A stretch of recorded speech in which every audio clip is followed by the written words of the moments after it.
সকলকে জানাই happy new year. নতুন বছর সবার ভালো কাটুক, সুস্থভাবে কাটুক। আর কালকে ছিল 1 জানুয়ারি, তো আমি আরও দুজনে মিলে গেছিলাম একটু গঙ্গার ঘাটে আরতি দেখতে।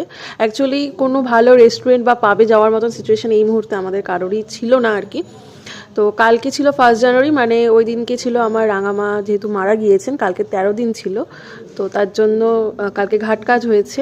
তার ও ক্লিন সেভ করেছিল বলে তো ক্যামেরার সামনে আসতে লজ্জা পাচ্ছিল যে ওকে কীরকম লাগছিল দেখতে, তার জন্য।